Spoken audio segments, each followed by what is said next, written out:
이제 고난주간을 한 주 앞두고 함께 마지막 주일에서 함께 나눌 말씀은 주여 원하시면 하나님을 움직인 기도, 이런 제목을 갖고 하나님의 말씀을 함께 나눌 것입니다. 말씀을 증언합니다. 땅 위로 기어 다니도록 태어난 존재는 하늘 위로 날 꿈을 꾸지 마라. 이 문장은 1936년 세상을 떠난 러시아 작가 막심 고리키의 매 노래에 나오는 문구가 됩니다. 이 말은 굉장히 폭력적이고 이 말은 굉장히 가합적이지만 우리는 이 말에 대해서 함께 묵상해 보겠습니다.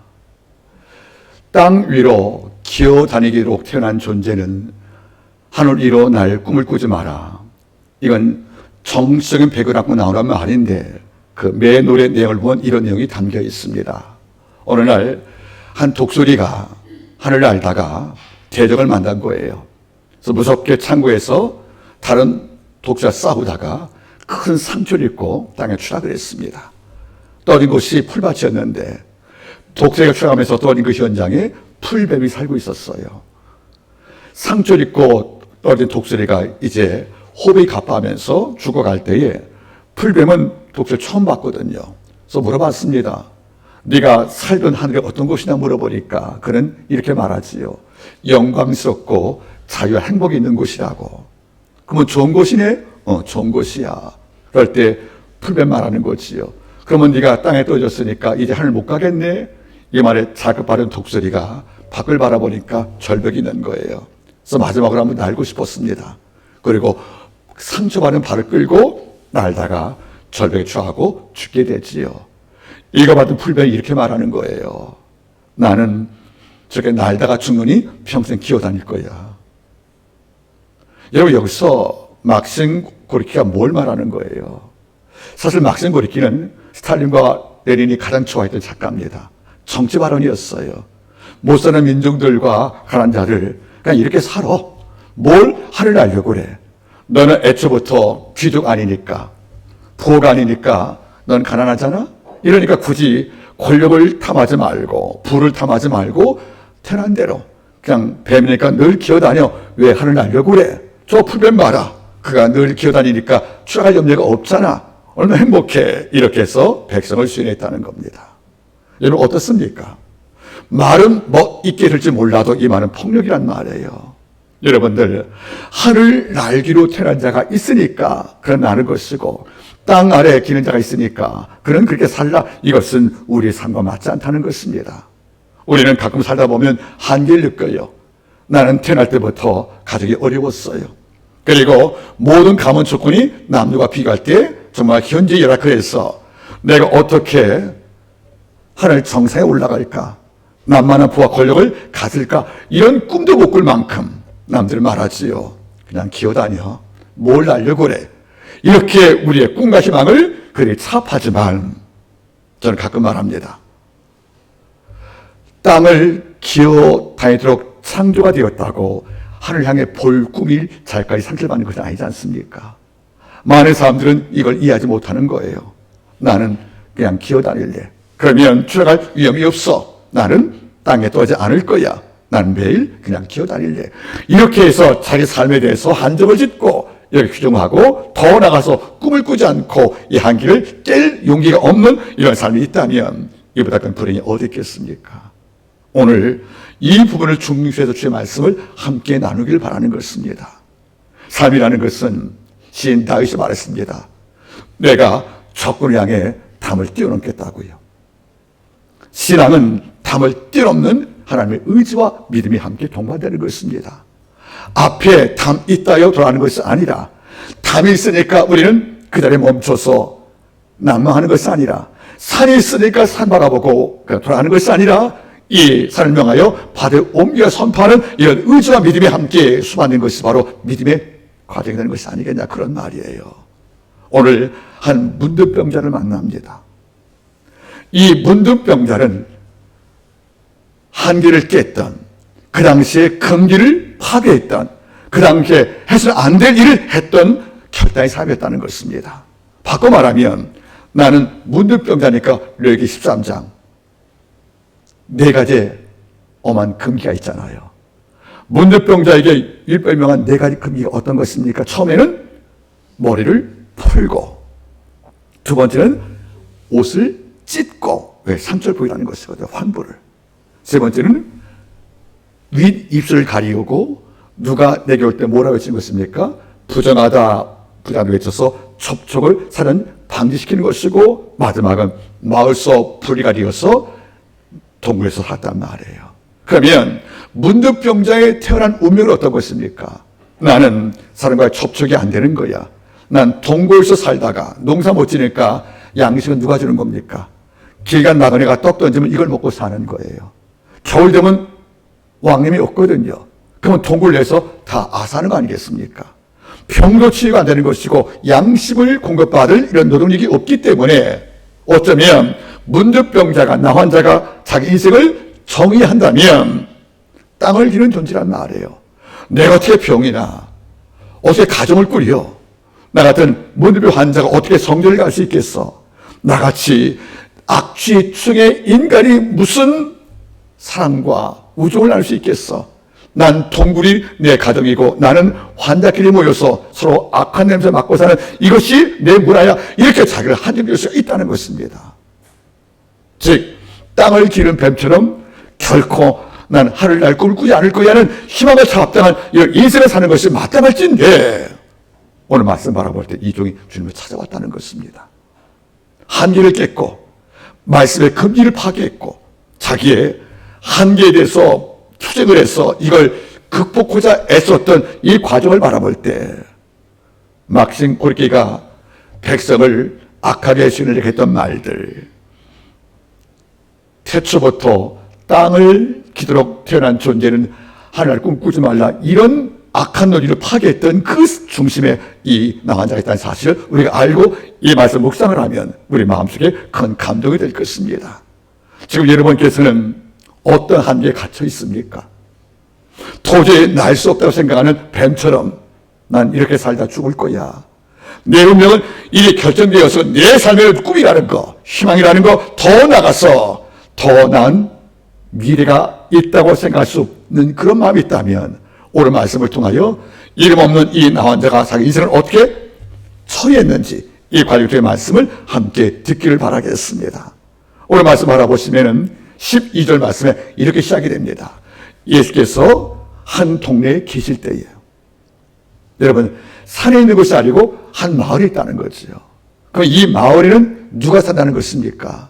수많은 백성이 살고 있는 이른바 군집이라는 거예요. 그러면 레위기 금지상 문득병자가 이 마을에 들어올 수가 있습니까? 들어올 수가 없잖아요. 여러분, 마을에 들어올 경우에는 두 가지 문제가 있어요. 즉, 윗입술 가리고 나는 부정하니까 오지 마십시오. 이걸 매일 외칠 수밖에 없지 않습니까? 그럼 나도 고통이고 타인도 불하단 말이에요. 그러면 이 마을에 쉽게 말하면 이물질 같은 독금거리와 살고 있는 거 아니겠습니까?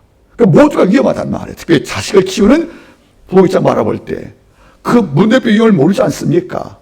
혹 그가 그 환자와 접촉을 하면 내 아이도 이 말을 떠날 수밖에 없는 것이고 때로 병이 감염되면 큰 문제는 것이 아니겠습니까?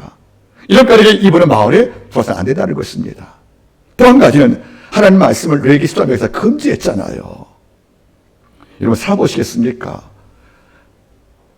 해변가도 아닌데 머리 풀고 상을 벗고 다니면 그건 정상 아니지 않습니까? 이런 과정에서 이분은 절대로 마을에 들어서 안 되는 분이 아니겠습니까? 근데 오늘 말씀 바라보세요.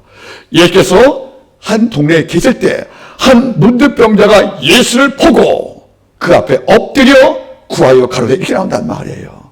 그럼 이 사람은 어떤 것입니까? 이 마을에 들어왔다는 것입니다. 그러면 죽음을 예측할 수밖에 없다는 거죠. 이 과정을 통해서 우리가 먼저 볼 교훈은 첫 번째 이것입니다.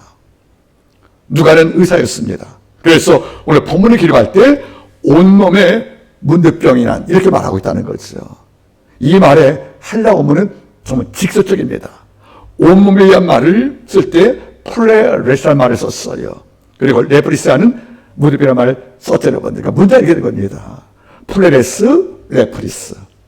온몸이 무드뼈로 덮여있는, 그러니까 정수부터 발끝까지 누가 봐도 공간을 보지 못할 만한 전체가 무드병의 냄새로 덮여있다는 것이에요.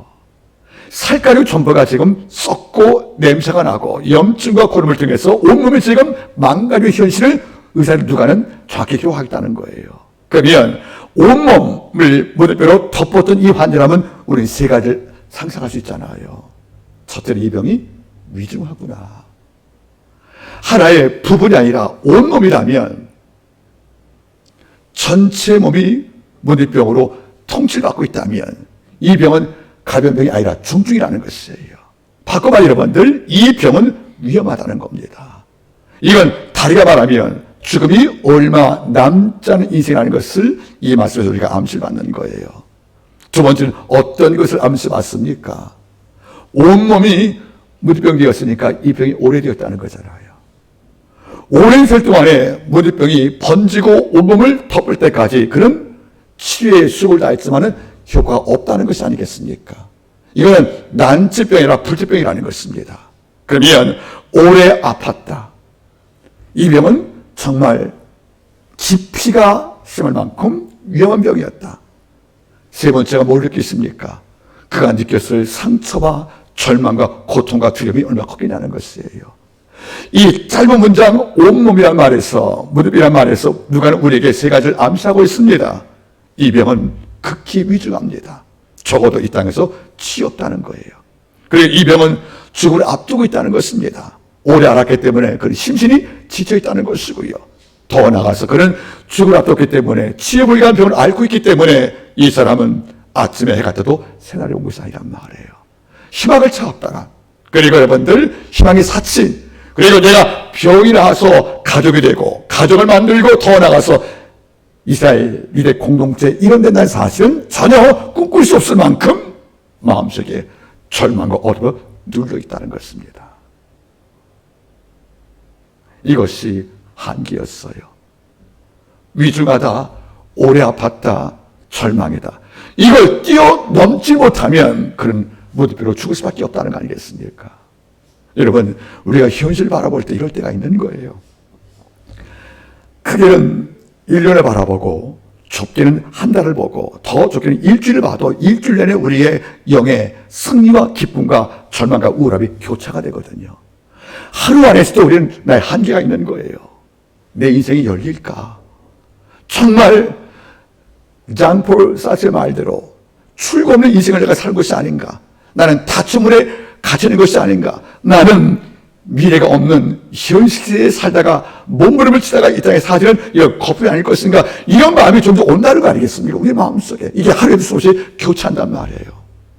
기쁘게 잠을 깼지만은 낮에 현실을 바라보면 어떤 마음 들어요? 위중하고 오래되고 절망으로 미래가 없는 이런 인생의 어떤 거센 파도가 내 마음을 지배할 때가 우리 없지 않습니까? 있단 말이에요, 여러분들. 과거에 언급을 했지만 마음과 감정은 내 것인데 관리가 안 되는 거예요. 분명히 내 마음인데 내 생각이고 내 감정인데 이게 통제가 안 되고 내가 스스로 조정을 못하겠다는 거 아니겠습니까? 문제는 이렇게 힘들 때, 감정이 저조할 때, 감정이 극히 추락할 때 그때 중요한 결정을 내지 말라는 것입니다. 이것이 바로 내 인생 전부라고 단정히 짓지 말라는 것이에요. 우리는 내 인생 밖에서 날 바라보는 그리스도가 있고 인생 안에서 활동하신 그분의 성령 하나님의 일하심이 있기 때문에 이런 세 가지의 고통이 왔다 할지라도 이것이 내 삶의 전부라고 결정을 짓고 내 인생을 파괴하지 말라는 거 아니겠습니까? 이분이 예수를 보고 나왔다는 겁니다. 그는 모든 환자들이 나 환자가 꿈꿨던 나는 병 나을 수 있을까? 이런 꿈도 꾸지 못할 만한 절망이었지만 모든 다른 나 환자들이 동굴에서 서로의 악취를 맡아가면 인생을 저주할 때 이 사람은 마을까지 찾아왔다는 겁니다. 이 한계에 갇히지 않고 뛰어넘고 내 인생을 결정지을 예수가 있음을 알기에 그 앞에 걸어서 나아간 사실이 중요한 것이 아니겠습니까? 여러분 따라하겠습니까? 우리가 바람의 방향은 바꿀 수 없어도 돛대는 조정할 수 있다. 우리 인생 바람 방향 못 바꾸잖아요. 내가 흘러간 세월이 20년간 외로웠어요. 또 20년간 여러분들 가난했어요. 또 20년간 여러분들은 상처를 받았어요. 내 뜻으로 안 바뀌어지거든요. 그럼 우리는 바람 방향은 바꿀 수 없습니다. 하지만 바람을 이용해서 돛을 달면 우리 앞으로 나갈 수 있고 방향을 바꿀 수가 있잖아요. 우리에게는 돛이 있다는 겁니다. 바로 예수 그리스도가. 이 사람은 이걸 이해한 거예요. 동료 무드병 환자는 군집을 이루어서 서로 냄새를 맡고 인생을 저주하고 안식을 뒤어도 그저 누워서 하늘 바라보지 못하고 저주할 때 이 사람은 다른 걸 생각했다는 겁니다. 이렇게 살 수 없다는 거예요. 이런 한계에 내가 비록 땅을 지는 뱀일지라도 하늘 바라볼 꿈까지 포기할 수 없다는 마음을 끌어안고 그는 이렇게 걸어 나왔습니다. 그리고 그 앞에 엎드렸다가 말합니다. 오늘 성경은 누가는 동사를 3개 쓰고 있어요. 예수를 보고 에이에데, 그리고 예수께 엎드려 페손, 세 번째가 예수께 구하여란 말 나온단 말이에요. 여러분 잘 보세요. 우리말 성경은 예수께 구했단 말 나오지만, 그리고 그 다음 말이 예수 앞에 엎드려 말 나오지만 본문을 확인해 보겠습니까? 12절, 예수께서 한 동네에 계실 때에 온몸에 문둥병 들린 사람이 있어 예수를 보고 그 다음 말이 뭐예요? 엎드렸단 말 나오잖아요. 이 말 헬라가 페손이에요. 페손. 그 뜻은 자기 온몸이 바닥에 닿았다는 거예요. 우리말 성경은 번역이 약간 좀 미흡하지만 예수께 나와서 여러분 단순히 머리를 땅에 숙였다가 아니라 내 고름나는 이 육체 몸뚱아리를, 문 들어가는 내 썩은 몸뚱아리를 땅바닥에 붙이고 예수께 통곡했다는 거예요. 온몸에 하반부를 다 붙이고 상체를 붙여서 예수를 바라보고 구했다는 것이 바로 오늘 본문의 해석이 되는 거 아니겠습니까? 그리고 구했답니다. 주의 원하시면 나를 깨끗할 수 있다고 주께 고백했다는 거예요. 여러분 잘 보겠습니까? 한번 따라하겠습니까? 어떤 순간에는 건강한 선택이 필요하다. 자, 오늘 무드병입니다. 그러면 이 사람은 무드병을 낫기 위해서 의사를 만나봤을 것이고 더 나아가 모든 자에게 여러분들 지혜를 구했을 거예요. 치유 방법들을. 하지만 현실 병이 못난 것이 아니겠습니까? 근데 구약을 바라보실래요? 민수기 12장을 보시면 모세 누이 미리암이 모세 비방하다가 뭐가 들어요? 무드병이 들지요. 그래서 진 밖에서 일주일 회개할 때 그 병이 나았습니까? 안 나았습니까? 나았단 말이에요. 구약에는 미리암이 무드병을 나은 기록이 있어요. 또 한 가지, 열왕기하 5장 볼 때 나만 장군도 물에 들어가 7번 희게 병이 나았습니까? 안 나았습니까? 나았단 말이에요. 구약에는 무드병이 치유된 사건이 분명히 존재합니다. 그런데 반면 우시아 왕은요, 열왕기하 25장에서 어쨌습니까? 성소에서 훈련하다가 저주받고 이마에 무드병으로 쫓겨나서 그 병으로 죽었단 말이에요. 그러면 이 문득병자가 만약에 구약을 알고 있다면, 우리가 추측한다면 두 생각이 있는 거예요. 미리암과 나만은 이 병의 치유가 되었어. 우시아는 치유가 못 되었어. 어디를 선택하실래요? 만약 이분이 우시아 왕도 무드병으로 죽었지 않냐, 여기에 묶여서 만약에 자기 병을 단정하고 예수께 안 나왔다면 치유 없다는 것입니다. 그런데 그런 마음속에 무엇이 있다고 생각한 것입니까? 미리암도 이 병이 나왔잖아. 나만도 나왔잖아. 그가 나왔으면 나도 나을 수 있다는 것이 믿음이라는 겁니다. 그가 기적을 경험했으면 이 기적은 내게도 유효하다는 것을 믿는 것이 바로 신앙이라는 것입니다. 근데 우리는 시각이 바뀌는 거예요. 우시아는 안 났잖아. 여러분, 치유된 사건이 있고 치유가 못된 사건이 있다면 어디에 마음을 주겠습니까? 이게 선택이란 말입니다. 많은 적은 만나보는 거예요. 어떤 분은 기도할 때 10년 만에 응답도 받습니다. 누구는 말해요. 10년 동안 어떻게 기도하느냐고. 차라리 기도 포기하겠다고. 그럼 평생 그는 아무 일도 없다는 것입니다. 돌아보란 말이에요. 이분은 갇혀 있었어요. 다른 문제병과 똑같은 상식을 끌어안고 내 병은 깊었어, 오래됐어, 그리고 위조하고 난 치유될 희망이 없어. 여기에 묶여서 자기를 한정지었다면, 여기에 내가 중독되어서 치유의 소망을 꺾어버렸다면 그런 일이 나올 리가 없다는 겁니다. 그런데 그런 땅 위로 기는 뱀이 아니라 하나님 독수의 꿈을 꾼 거예요. 나만도 병 나았잖아. 그래 이방인이었다. 미리암도 병 나았잖아. 그래 여자였어. 내가 그보다 못할 게 어디 있어. 주가 자비로 오시면, 내가 그분께 은총을 입으면 나도 병 나을 수 있어. 이런 양재 쪽의 믿음을, 즉 아름다운 믿음을, 건강한 확신을 갖고 죽기 나왔기 때문에 그에게 기적이 창조가 된 것이 아니겠습니까? 여러분, 이렇게 생각이 난 거예요. 그래서 잠언은 말씀하는 겁니다. 마음을 지키라고요. 죽게 나갈 때 우시장은 죽었잖아.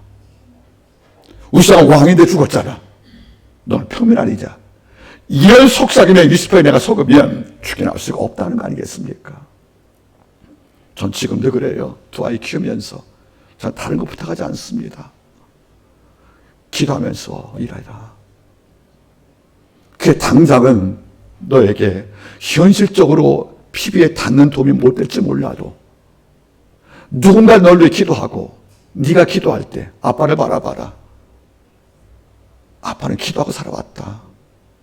살아보니까 기도에 없더라. 절망이 내 머리에 90%가 채워진다 할지라도, 현실 머리가 다 망가지어서 희망이 없다고 길이 막혀서 출구없음이 되어서 내 삶에 도저히 한 걸음 뛸 만한 믿음과 용기도 없고 그 힘도 안 남을지라도 기도하니까 내가 살더라 이겁니다. 그런 선택한 거예요. 동굴에 남을 것이냐, 주를 찾아갈 것인가, 우시아처럼 이 병을 줄 것이냐, 나만처럼 살 것인가, 이런 분기점에서 그런 건강한 선택을 했다는 것입니다. 이런 선택이 여러분께 있기를 바라는 것이에요. 오늘날 삶이 큰 물리잖아요. 음식을 먹어도 배부르지 않고 맛을 모르는 때가 있지 않습니까? 병원 다녀올 때마다 자기 인생이 참 초라할 때가 있는 것이 아니겠습니까? 이럴 때 생각의 방향을 잘 잡으란 말이에요. 주님, 저는 바람 방향 바꾸지 못합니다. 하지만 당신 예수를 돛대 삼아서, 도서 삼아서 제가 바람을 이용하면 방향이 바뀌거든요. 이런 마음을 끌어안고 우리가 주 앞에 산 믿음을 갖고 있다면 이런 종을 누가 감당할 수 있겠습니까? 나왔습니다. 그리고 패션 나왔으니 결정을 봐야지요. 그래서 땅에 엎드렸습니다. 허리만 굴곳이라 전체 육신을 다 땅에 붙이고 이렇게 말합니다. 주여 원하시면 나를 깨끗게 할 수 있습니다.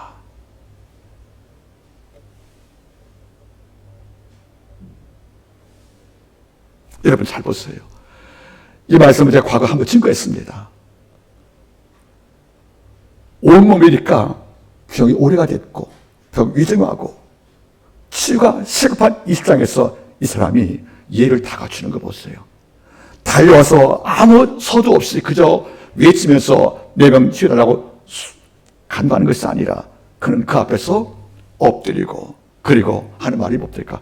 주여 원하시면, 헬라로 에이티 텔로스란 말이에요. 당신이 원하신다면, 당신의 뜻이라면, 그래 당신이 마음만 먹으신다면, 이런 말 아니겠습니까? 이 말 속에 제가 과거 속에 여러분 두 가지 의미가 있다고. 하나는 확신인 거예요. 주여 당신이 원한다는데 내 병쯤이야 내 몸을 치유할 수 있겠습니까? 당신이 원하시면 이 땅에서 최고의 악치고 고통이었던 이 불치병도 당신이 원하시면 당신의 권능에 복종하여 내 몸에서 또 알 걸로 제가 믿고 있다는 고백이 아닙니까? 이걸 확실한 말이에요. 여러분 어떻습니까? 기도의 가장 중요한 요소는 확신입니다. 너희가 믿고 구한 것은 이미 바른 일로 믿으란 말이에요, 여러분들. 저는 가끔 제가 기도 교훈할 때 쓰는 마감 11장 말씀 제가 인용하잖아요. 앞에 거대한 산이 있어요. 이걸 어떻게 걸어버립니까? 옛날 산은 길을 막고 돌아갈 수밖에 없잖아요. 근데 돌아가는 길은 길이었기 때문에 위험하거든요. 그러니까 다 후퇴하는 겁니다. 근데 주님 말씀했어요. 누구든지 이 산을 명하여 바다에 옮기하면, 남들 볼 때 이런 바보가 어디 있어요? 산에 무슨 귀가 있습니까? 바다야, 바다로 산을 옮기라, 이 말을 누가 듣겠습니까? 피조물이 귀없는 산인데, 그런데 주는 말씀하는 거예요.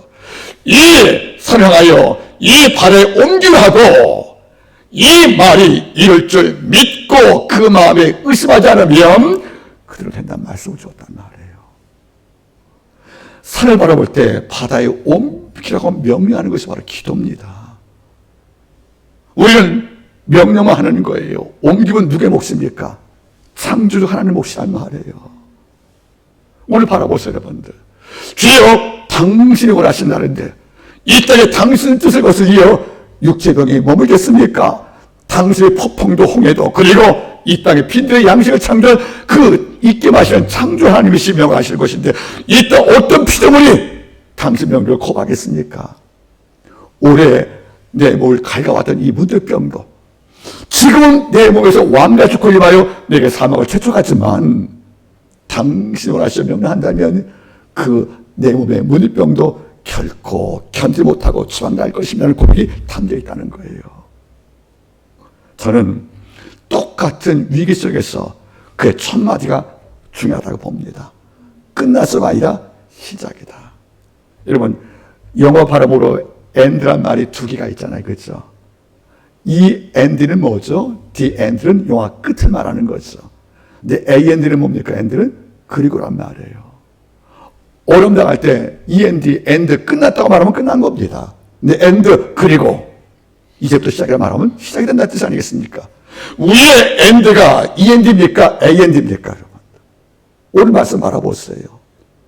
주여 원하시면, 당신이 원하신다면 내 병쯤이야 당신에게는 아무런 문제가 없다는 거예요.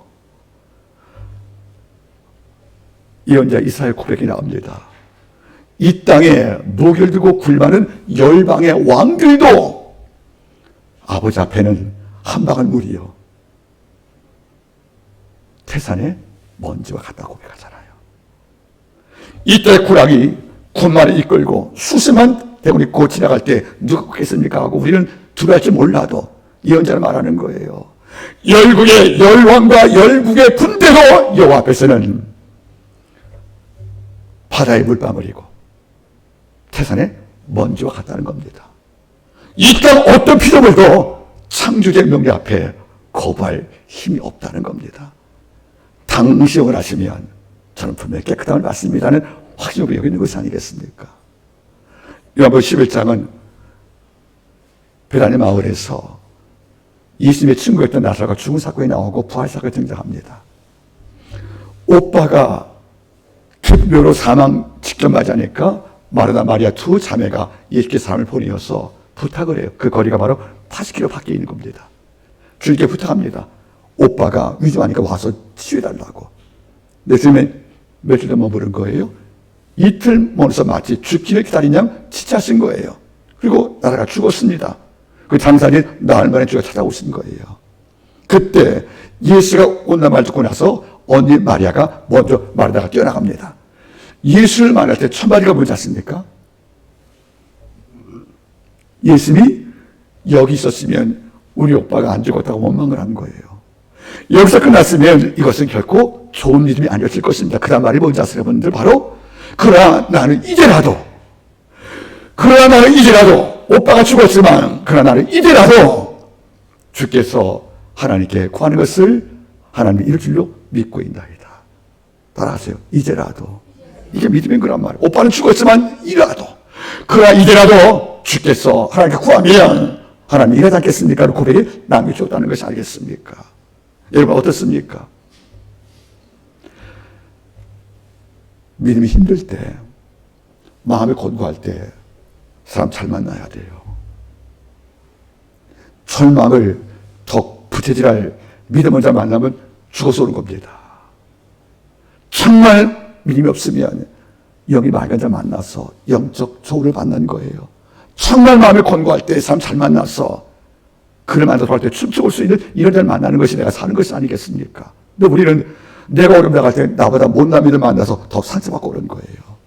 저한테 하는 말이 뭐죠? 하나님은 안 계시다고. 이런 말을 가끔 할 때가 있다는 거 아니겠습니까? 오늘 말씀 바라보세요, 여러분들. 주의 원하시면 나를 깨끗게 할 수 있습니다. 확신인 거예요. 또 하나는 뭡니까 여러분들? 겸손인 거예요. 치유에 대한 소망을 먼저 고백하는 것이 아니라 당신이 원해야 내가 병나을 텐데 정말 제 병나는 것을 당연히 원하십니까? 하고 예수 우정을 물어본 거잖아요. 이게 오늘날 보기 힘든 기도입니다. 정말 급한 건데 사망 직전의 위기인데도 불구하고도 그런 영적 격식을 다 차린 거예요. 당신이 원해야 제가 병났는데 제가 당신의 은총을 입을 만한 이런 대상이 됩니까? 하고 예수의 마음을 먼저 물어봤던 이 중심에 겸손해 준다는 것이 아니겠습니까? 저는 무례한 사람이 참 싫어요. 그가 아무리 제게 잘하고 아무리 그가 탁월하고 똑똑한 죄를 갖고 있다 할지라도 무례함을 싫어요, 여러분들. 한 시인이 이런 문구를 남겨주었더라고요.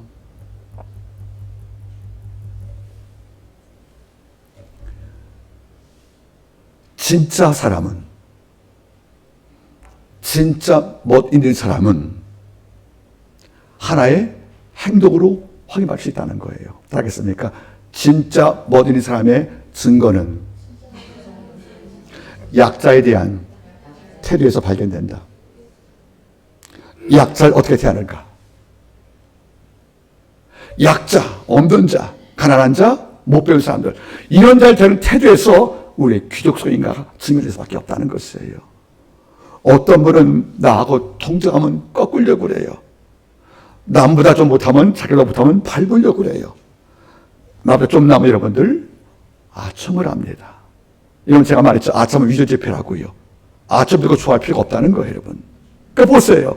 약자에 대한 태도, 약자를 만나도 정중하고, 그를 대할 때 여러분들 예를 갖추고 품을 갖추고 있다면 그 사람은 가짜식 없다는 것이 아니겠습니까? 눈이 뭡니까? 사람을 대할 때 그가 뭔가 내가 유익이 안 될 것 같으면 철저하게 무시하고 그를 폄하하고 더 나가서 여러분들 벌레 취급되는 것이 아니겠습니까? 러시아 작가 너스토옙스키의 죄와 벌을 바라보시면 이런 문장이 나와요. 라스콜리니코프라는 사람, 그 러시아 작품은 그 주인공의 이름을 알면 참 해석이 빨라요. 라스콜리니코프 대학생이 그 주인공 아니겠습니까? 근데 라스콜리니코프란 말이 러시아어가 불안과 불안한 자 이런 뜻이에요. 그러니까 불안과 분열이 바로 그 뜻이거든요. 라스코프란 말이 그 뜻이에요. 그러니까 번역할 때 뭐죠? 늘 불안을 앓고 사는 사람, 이런 뜻이 바로 그 이름의 뜻인데, 그 사람이 노파를 사기 전에 먼저 고백을 해요. 이 땅에는 두 종류의 사람이 있다. 하나는 벌레같이 벌벌 기는 인간이 있고, 하나는 벌레를 잡는 인간이 있다는 거예요. 자기는 벌레 잡는 인간이래. 그러니까 노파를 줄 수가 있대요. 저 사회학인 고려대공업자 전남고 노파를. 여러분 잘 보겠습니까? 하나님은 우리한테 그런 권력을 주었습니까? 그런 자격을 주었습니까? 그래요. 벌레같이 벌벌던 인간이니까 하면 벌레를 잡는 인간이 있다 칩시다. 우리가 벌레를 잡는 인간임을 누가 우리에게 능력을 줬습니까? 없단 말이에요. 이게 오만인 것입니다. 약자에 대한 태도에서 우리는 뭘 느낀 것 같습니까? 그 자의 진짜 품성을 볼 수 있다는 거예요. 오늘 보세요, 여러분들. 누구는 죽게 기도할 때 협박도 합니다. 하나님, 이 기도 응답 안 되면 저 다음 주에 교회 안 나간다고. 참 대단한 믿음이에요, 여러분들. 이런 분이 있어요. 이 기도 응답 안 되면 하나님 안 계신 겁니다. 그걸 내가 결정하는 것입니까? 이 땅 1,000만 1억이 하나님 없다 해도 하나님 계시면 계신 겁니다. 근데 우리는 기도할 때조차 예의가 없다는 거예요. 마치 하나님께 맡긴 거 달라 하는 채권자처럼 주여 원하시면 말이 있는 것이 아니라 주여 응답 주여 합니다고 단정을 지으면 시간과 공간과 모든 삶의 모든 여건의 주권자 하나님이신데 그분께서 우리 기도 응답에 피임할 의무도 없는데 우리 마치 꼬리인데 받듯이 하는 말이 뭔지 아십니까? 주여 반드시 응답케 한다고 단정 짓지 않습니까? 이번 알아보세요. 주여 원하시면 당신이 원해야 제가 병나는데 제가 당신의 자비의 대상이 됩니까? 하고 물어보지 않습니까? 우리 줄자의 재민이가 이쁜 게 하나가 있어요. 용돈 주면 어차피 받을 건데 한 번은 거절해요. 아빠 됐다고 그러면 받아 그러면 예 받아요. 굳이 받을 건데 한 번은 괜찮대요. 그 우리 아내가 알죠. 저는 3번까지 거부할 거야 하고 2번 주면 받더라고요, 여러분들. 그것도 이쁜 거예요. 어차피 결과는 같지만은 여러분 하나님께서는 겸손한 자의 기도를 들으시는 겁니다. 기도 응답이 여러분들 아버지의 능력일 수 있겠지만 반드시 내 기도만 응답된다는 그런 특권은 없지 않은 것이 아니겠습니까? 주는 정력을 쓸 때는 그 기도 침묵하십니다. 바꿔 말하면 내 영광에 투자가 된 모든 기도를 보면 아버지 응답할 수 없는 것이 아니겠습니까? 저는 가끔 느껴요. 여러분들 학교 생활에 공부 않고 스카이대에 간다고 기도하지 마세요. 하나님이 힘들어하십니다. 그거 응답하기. 안 하면 하나 없다고 그럴 것이고 응답은 여러분들 다 남들 공부하라고 할 거 아니겠습니까? 기도 말하고. 부탁입니다. 주여 원하시면 당신이 원해야 제가 병이 낫는데 제가 당신이 자비를 베풀 만한 이런 자가 됩니까 하고 엎드릴 때 아버지가 이 기도 응답할 수밖에 없다는 거 아니겠습니까? 주님은 둘 다 보신 거예요. 이건 확신이다. 겸손이다. 이 무드병자의 확신과 겸손이 동시에 발견되는데 하나님께서 이거 거부할 리가 어디 있겠습니까? 그 다음 말씀 바라보니까 예수께서 손을 내밀어 대시니 그 병이 곧 떠나니라. 손을 대었대요. 무드병자는 우리가 손 댈 수 있습니까? 안 되잖아요. 시신과 무드병자는 손 대면 내가 부족하니까 라피로서 사흘 정리된단 말이에요. 그래서 손을 댔단 말은 무슨 말입니까? 어떻게 보면 자기의 사랑이잖아요. 남들 끄려는 썩은 육신을 잡아줬단 말이 사랑이겠지 모르게 더 큰 거 뭔지 아십니까? 주가 볼 때는 무드병이나 일반 사람이나 똑같다는 거예요. 일반 사람들 만드시 무드병을 왜 만드십니까? 주께서는 여러분들 똑같이 당신의 의뢰가 필요한 양으로 봤다는 거 아니겠습니까? 저는 지금도 고백하지 않습니까? 저는 일찍 개척을 했어요. 어린 나이에 21살 때 개척했으니까 한번 제가 설교했습니다. 수리 창제교회를 개척을 해서 21살 때 뭘 알고 내가 설교했을까? 참 지금도 하나님께 죄송할 때가 있는데 그때 목회할 때 여러분들 수요일쯤에 한 학생이 찾아왔잖아요. 근데 뭔가 얼굴이 우리가 달라요. 새벽도 나오고 한 2, 3주 지난 다음에 그 아이가 이렇게 말하더라고요. 저 다음 주 화요일 날에 수록도 간다고. 그러니까 문대병 신단 말한 거예요.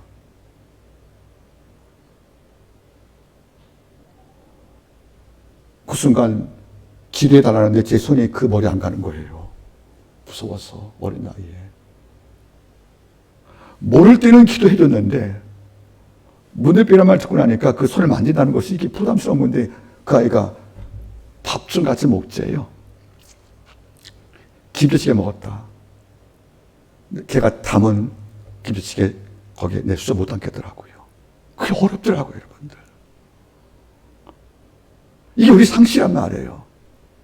모를 때는 잡고 모를 때는 한 찌개 수저로 같이 먹을 수 있다는 거예요. 아니까 손 못 잡겠더라고요. 주님 바라보세요. 손을 대신 됐단 말이 헤프론이거든요. 꽉 잡았다는 거예요. 내가 잡아주마. 네 인생도 네 삶도 스친 게 아니라는 거예요. 금을 잡듯이 꽉 잡았다는 무슨 말이었습니까? 그 벽을 당신의 창조에 붙잡고 통치하는 이런 예수 사랑이 포함되어 있다는 거예요. 말씀입니다. 내가 원하노니 깨끗함을 받으라. 창조의 선포입니다. 주가 원하시면 일평생 내 삶에 목을 졸았던 내 목숨을 잡고 들었던 이런 모든 문제와 고통이 주가 원하시면 곧 떠나게 되는 즉시 추방되는 즉시 소멸되는 영광이 있음을 아버지 앞에 고백하기를 바랍니다. 근래 넷플릭스에 폭삭 속았수라는 그 드라마가 있잖아요. 16부작. 명작입니다.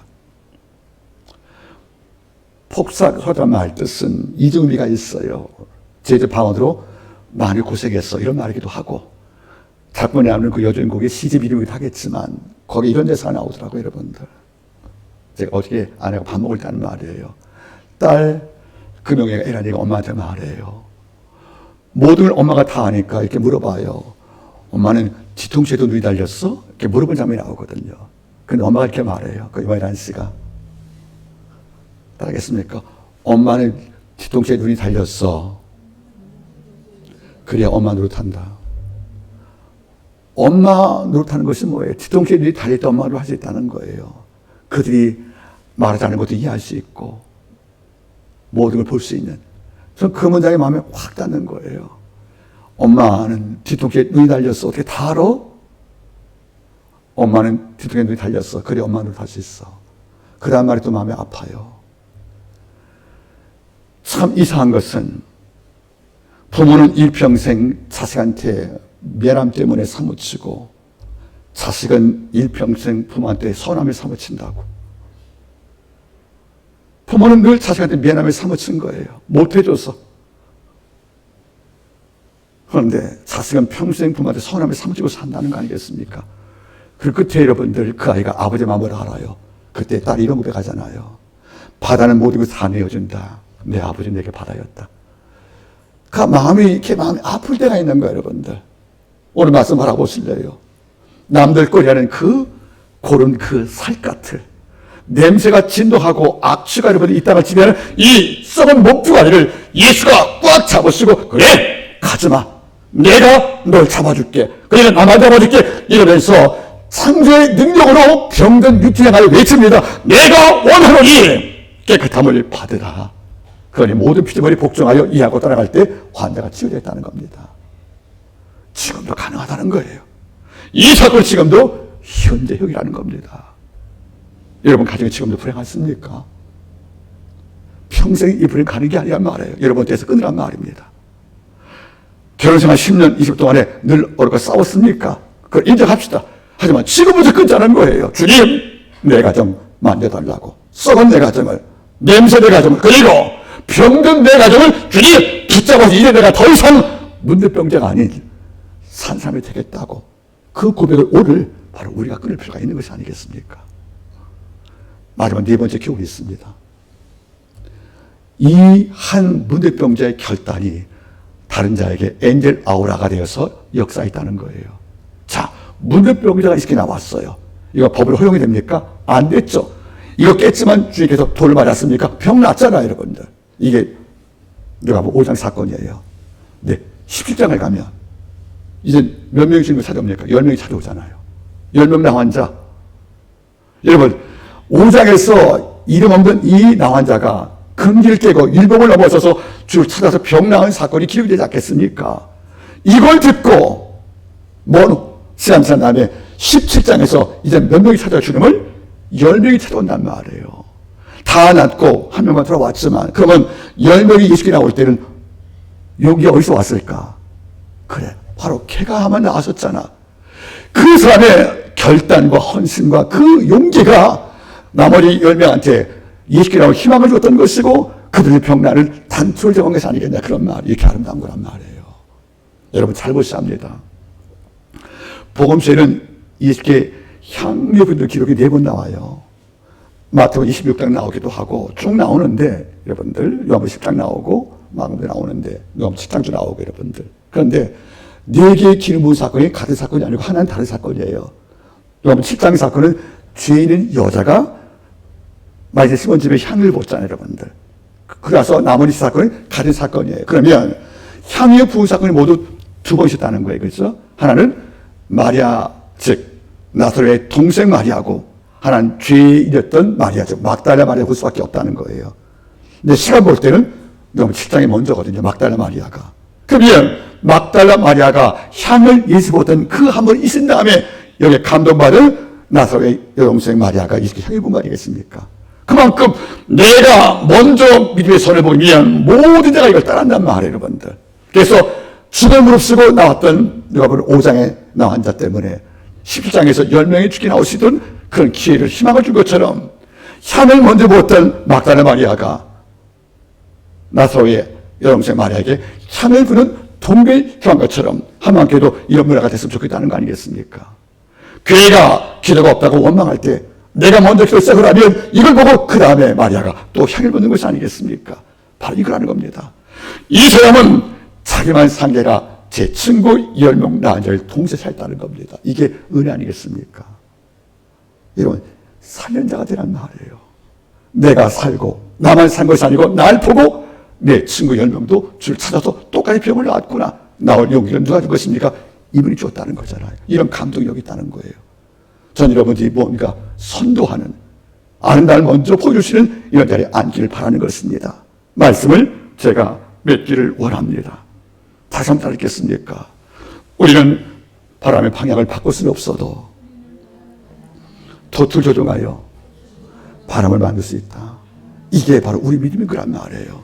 이 시간 여러분 어떤 어려움이 있는지 우리가 다 헤아릴 수 없습니다. 분명한 사실은 예수께 나올 때 주여 원하시면 이 믿음을 끌어안고 한계를 넘어서 죽지 않는다면 반드시 치유사건이 나올 걸 믿고 우리 삶에 희망과 복이 임하기를 간절히 바라겠습니다. 기도하겠습니다.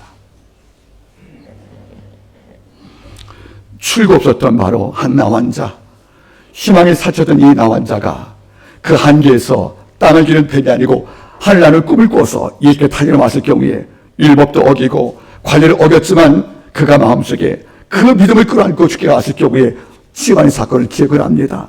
주여 원하시면 확신과 주여 원하시면 겸손히 기도할 때 내 병이 낫고 이것은 앞으로 똑같은 병을 앓던 내 친구 10명 나은 지가 주께 나오는 희망을 줬다는 말씀을 주었으니 아버지 이런 쓰임대로 우리가 역사하기를 간절히 원합니다. 우리 가정 지금 썩었는지요? 내 가정 권할 수 있는지요? 주님, 내가 그 한계에 묶여서 절망하는 것이 아니라 이걸 끈끈 뛰어나와 주가 내 인생을 붙잡으시도록 내 인생을 잡으시도록 배려한 역사가 있기를 간절히 원하며 모든 말씀을 예수님의 이름으로 기도드립니다. 아멘. 우리 말씀을